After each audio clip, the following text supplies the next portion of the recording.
Chazak Baruch Vesorot Tovot. On est aujourd'hui le 19, dans le mois Av, Yud Tet en hébreu, c'est les initiales de Yom Tov. Alors on veut tous une bonne journée, on veut un très beau Shabbat. Même au début de l'année, on voulait une très bonne année, comme chaque année. Après, je ne sais pas comment chacun interprète cette année, mais en tous les cas, il y a dans la paracha de cette semaine, Akev, qu'elle porte le nom, on a dit un petit peu le talon. Il y a le deuxième paragraphe de Shema Israël que tout le monde connaît, Ve'aya im Shamoa. Mais juste avant la phrase de Ve'aya im Shamoa, il y a une phrase un peu moins connue, mais très très importante pour nous. Eretz asher ene Hashem Elokecha ba mereshit hashana ve'ad acharit hashana. On est dans un pays, bon c'est marqué Haaretz, c'est la terre, que Dieu, il observe toujours, les yeux ils sont ouverts. C'est marqué, il y a le mot Tamid, tout le temps, et il y a le mot aussi Mereshit hashana ve'ad acharit hashana. Donc depuis le début de l'année jusqu'à la fin de l'année. Il y a un grand débat dans le Talmud Rosh Hashanah, c'est dans la page 16, entre Rabbi Yossi et Rabbi Nathan. Sur cette phrase-là, d'un côté c'est marqué que Dieu, à Rosh Hashanah, il décide tout pour toute l'année.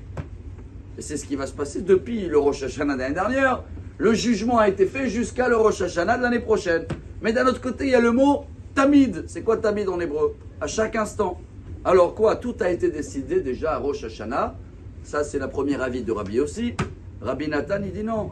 Adam nidon bechol yom. C'est marqué Tamid. Chaque jour, on est jugé. Comment comprendre? Alors à quoi il sert Rosh Hashanah si on est jugé tous les jours? Et si d'un autre côté, on est vraiment... tout a été destiné à Rosh Hashanah, quoi? On peut changer notre destin.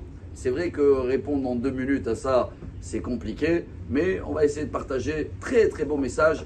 Je crois que c'est le petit caillou qu'on a des fois dans la chaussure. Et c'est qui nous embête à marcher. Et on va comprendre quelque chose de très beau. C'est au nom du Baal Shem Tov. On l'a raconté plusieurs fois, on n'a pas le temps de raconter l'histoire. Mais le Baal Shem Tov explique, comme vous connaissez tous, il y a une autre Gemara, Beitza, page 16 également.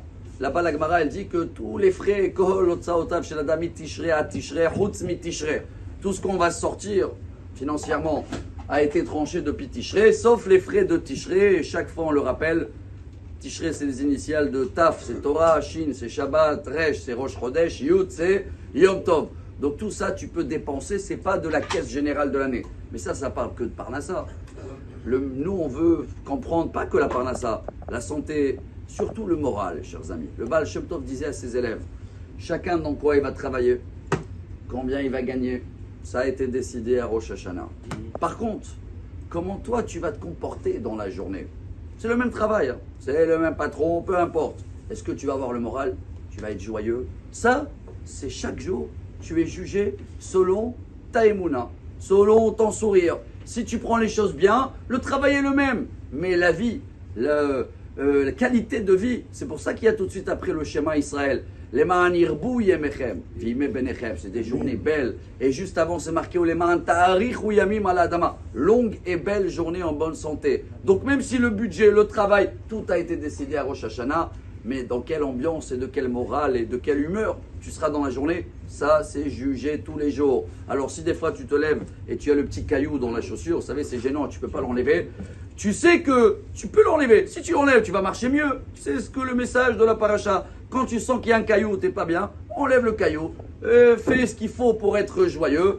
Et comme ça, Bezrat Hashem, on va avoir un très bon Rosh Hashanah, c'est dans 40 jours. Shabbat Shalom, Amar Rabbi Elazar, Amar Rabbi Hanina.